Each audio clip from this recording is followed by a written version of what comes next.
Previously, we defined the expected value and variance and standard deviation of a discrete random variable.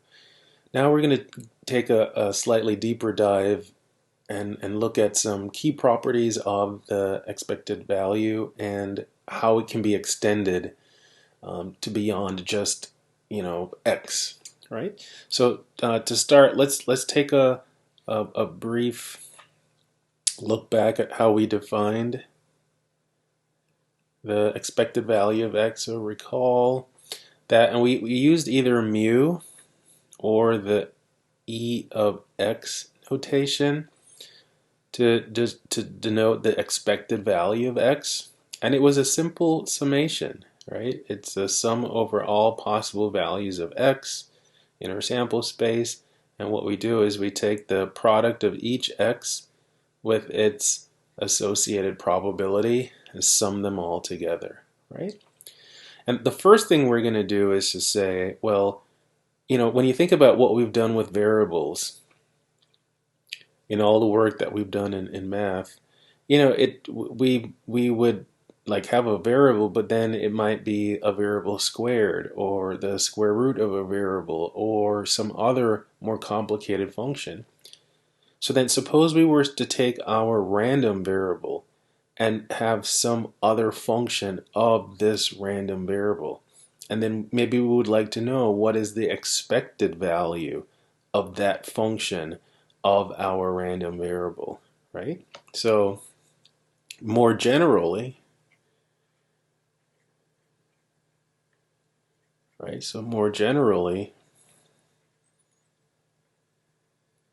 we define the expected value of g of x, right? And we use g because although we typically like to use f for functions, we're already using little f for the PDF. We're using big F for the CDF, so we do have to find another letter. So we're going to work with g of x here. So we define the expected value of g of x as another summation over all possible values of x. And what we basically do is, notice, so we have our random variable here, and then we have all the possible values of that random variable right here.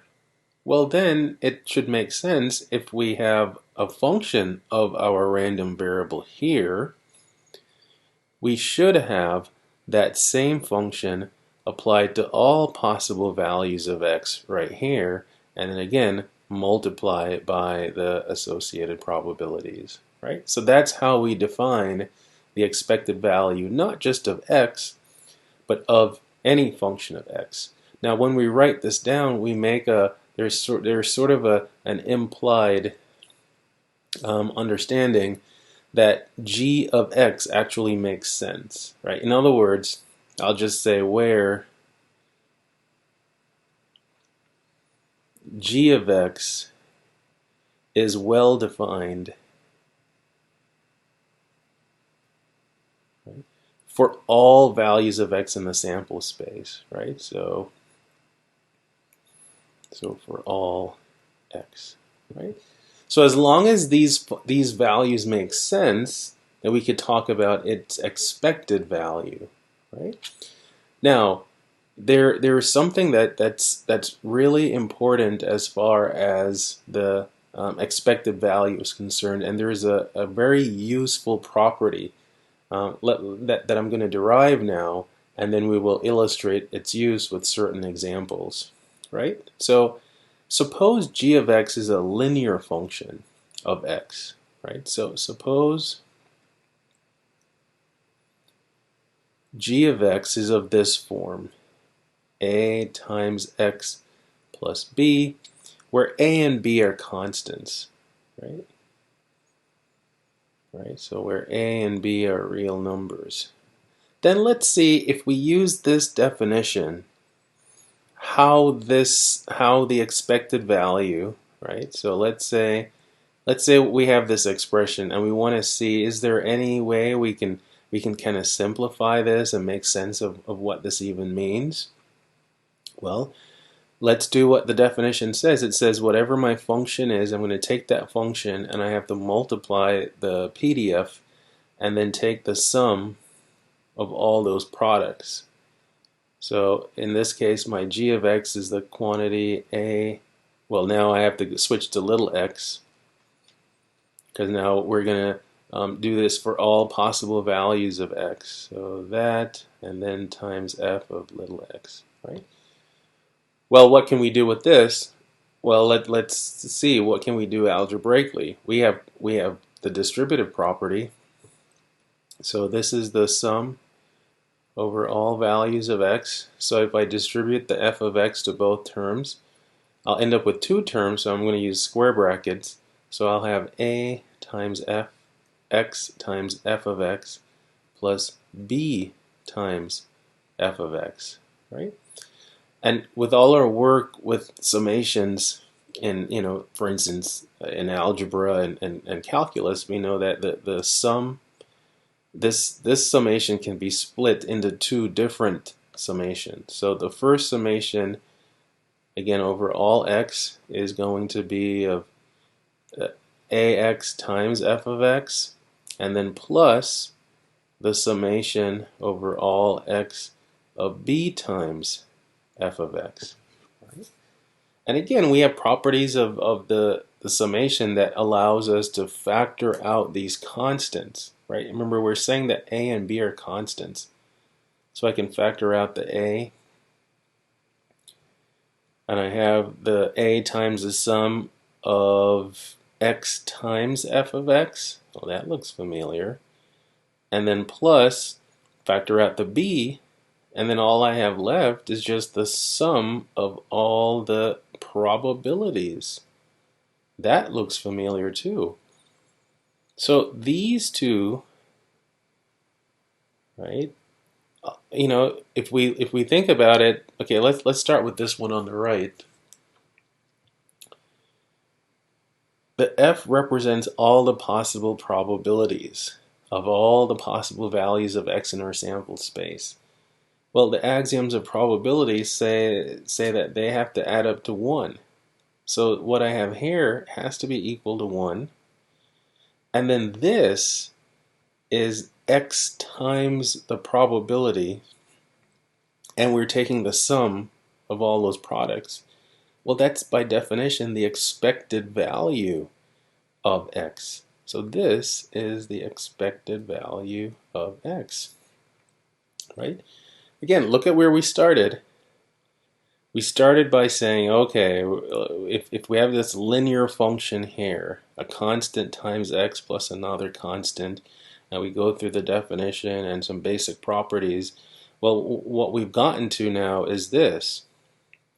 So that expectation is equal to a times the expected value of x plus b times 1. So that boils down to the a times the expected value of x plus b, right? And this property here is referred to the linearity of the expectation, right? So it's the linearity of e of x, in the sense that if you're taking the expected value of a linear function, all you end up doing is multiplying by essentially what's, you might want to interpret this as the slope. There's not really a geometric interpretation, at least not an easy one here. But the constant that's multiplying your x, it ends up multiplying the expected value of x. And then the constant that was added here is just added here, right? So a really nice property.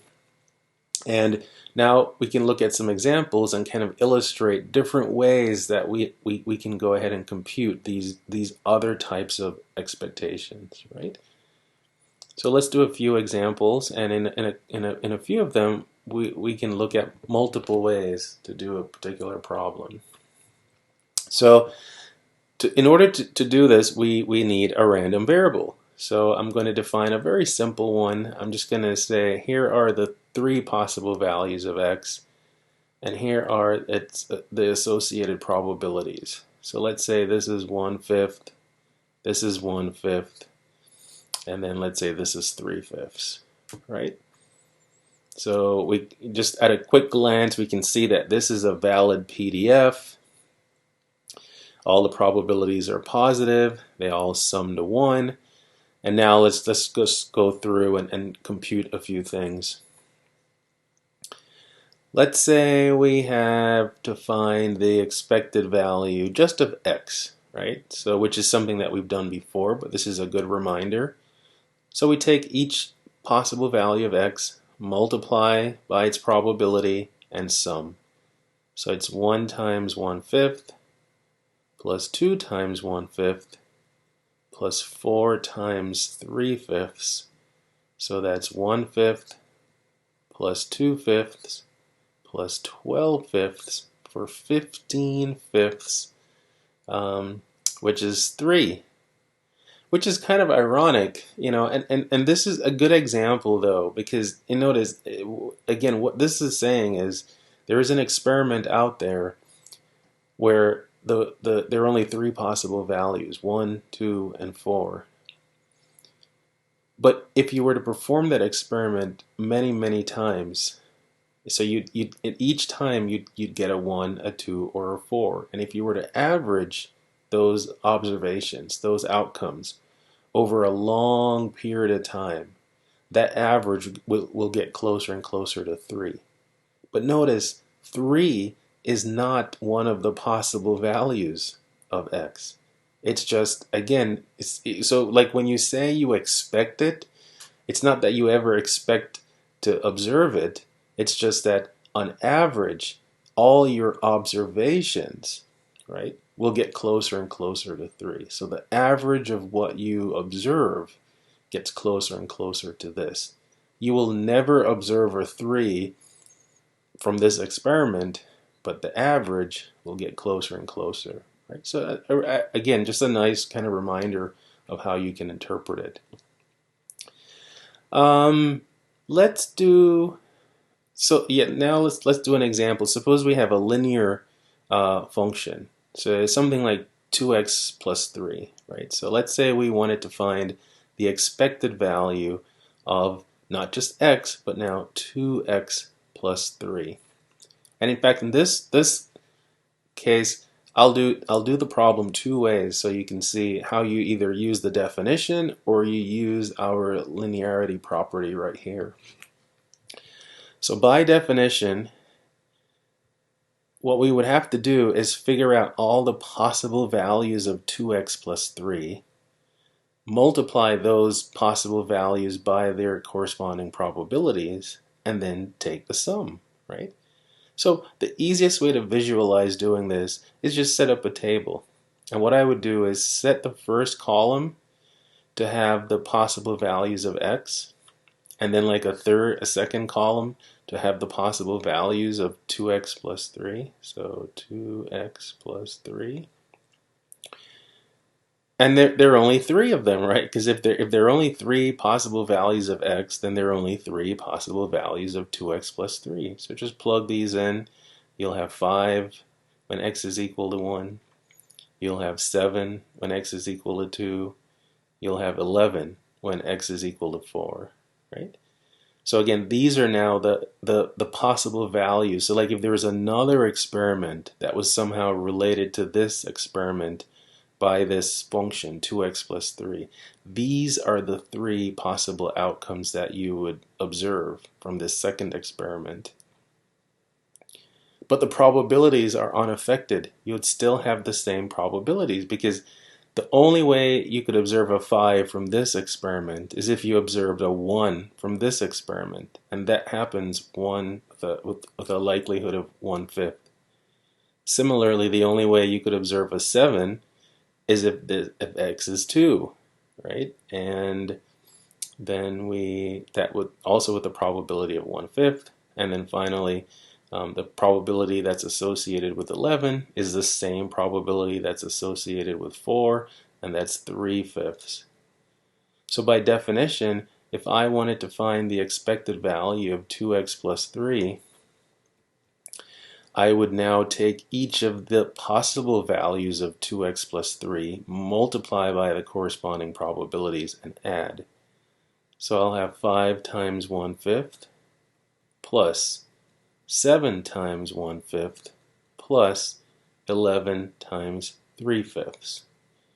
Now, since we're going to need a common denominator of 5, I'll just leave this as 5/5 plus 7/5 plus 33/5 for 45. Is that right? Yeah, 45/5, which is 9, right? So now this experiment is saying, if I perform this experiment over and over and over again, I'm going to keep seeing 5, 7, or 11, right, with these probabilities. And if I average them, if I repeat the experiment many times and I average the values that I observe, that average is going to get closer and closer to 9 the more I do the experiment, right? So that's by definition. But let's see if we were to use our linearity property right here. In fact, I might be able to just do it on this side. Because now, what we proved earlier is saying that if I have to find the expected value of this linear function, then it's the same as 2 times the expected value of x plus 3. But I know what the expected value of x is. It's 3. So if I plug a 3 in there, I'll have 2 times 3 plus 3, which is 9, right? So these two are going to be the same. So on this side, this is by definition. On this side, this is by properties, right? And, you know, depending on what information you have, right, you might, so like if you knew the expected value of x was a certain number, then, in fact, maybe you only know the expected value of x. That's all. Somehow you know this number, but you don't know the actual PDF. You can compute the expected value of that any other type of function like this, right? But it would have to be linear, right? By that I mean, let's do another example of this. So suppose we have like the expected value of x squared. Let's say we have that type of function, right? Well, this is not a linear function. So, and I mean, there's no like plus sign or anything in it. I mean, it's just one function. It has one term. So we could only really do this by definition, right? You know, we could do it in a similar way. Or, you notice up here, I have the terms written out for the expected value of x. So basically, if I just square my x values and do the same product and summation, so in other words, the expected value of x squared, take the possible values of your x and evaluate them in this function the same way we did to get this middle column. So I would have 1 squared times 1/5 plus 2 squared also times 1/5 plus 4 squared times 3/5. And that would now give me the expected value of x squared, right? So if there was yet another experiment that somehow takes the result of this experiment and squares it, so I'd get another set of possible values. Those values would be 1, 4, and 16. If I wanted to know, in theory, if I were to do this experiment many times and look at its average, what would I expect to get for an average? Well, let's see what the number is. So it's 1/5 plus 4/5 plus 16 times 3, so that's 48/5. So that's 53/5, right? And that's what I would expect to get if I squared my x and did that process many times and took an average. Right? It's always an average. It's always an average. It's a long run averaging of whatever process there is. Right? Um, let's do one more example. Let's say we have now like a quadratic. So let's say we have the expected value of x squared minus 3x plus 1, right? So now the function can get a little bit more complicated, but again, there are two ways we can do this, right? Let's do it by the definition, and then I'll show you how, again, our linearity properties can help here. So again, let's set up the table, because that's using a table is always really convenient. Now my second column is for the values of x squared minus 3x plus 1. So plug my x values into this function. So when x is equal to 1, this function has a value of negative 1. So now we're getting into the negative numbers, right? When x is equal to 2, what do we have? We have 4 minus 6. That's negative 2 plus 1. So that's negative 1 again. When x is equal to 4, what do we get? We have 16 minus 12. So that's 4 plus 1. That's 5. Right? And again, we have our probabilities. The probabilities don't change. Right? Even though we're looking at different functions of this random variable, the probabilities for this particular distribution will always be the 1/5, 1/5, 3/5. So now the expected value of this quadratic function of x, right? Again, take each possible value, multiply it by the probability, and sum. So we're going to end up with,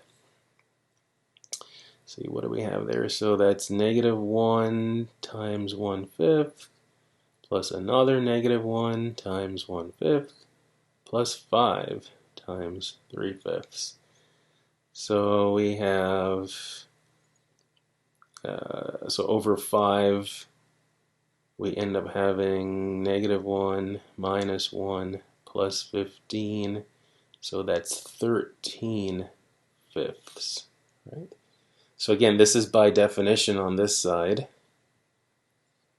Well, let's see if we could use our linearity property. Now you might say, well, but x squared isn't a linear function. That's true, but we're still adding and subtracting terms, right? And we're still multiplying by constants, and we still have a constant here. So this is how our linearity properties would work. I would first look at the expected value of x squared, and then minus 3 times the expected value of x, and then plus the constant, right? And we have both of these. We have the expected value of x squared, that's right here. We did the expected value of x earlier, and that was 3.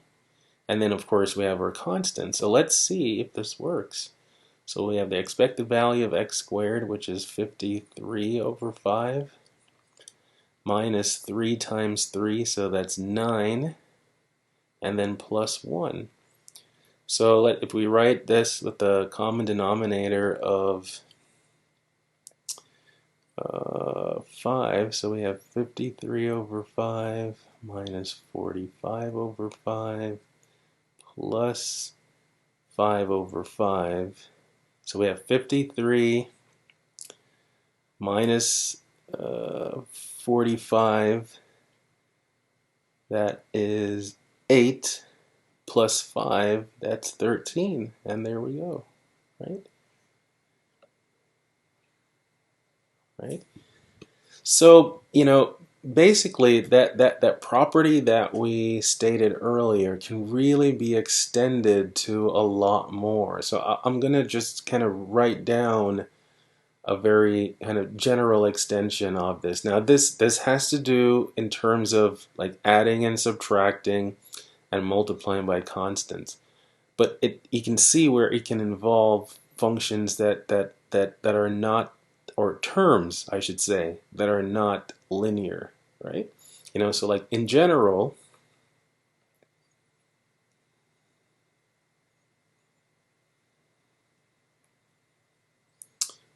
if you have the expected value of, now that we realize that we can have the expected value of more complicated functions, you could do something like this and say, if you have the expected value of a constant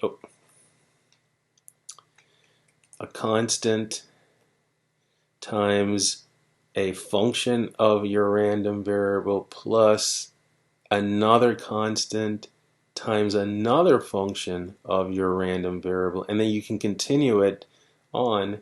The same linearity properties hold, and this will work out to be a times the expected value of g of x plus b times the expected value of h of x, right? So starting with the linear case, it seems like, whenever you're doing anything with functions, you start with linear functions and then you bump up to polynomials and then you look at other types of functions. But yes, this property can be extended quite a bit, and these properties are very, very useful. All right, and in fact, we're going to see how this approach will give us an alternative way of computing our variance and therefore our standard deviation. So make sure you tune in to the next video and check that out. See you then.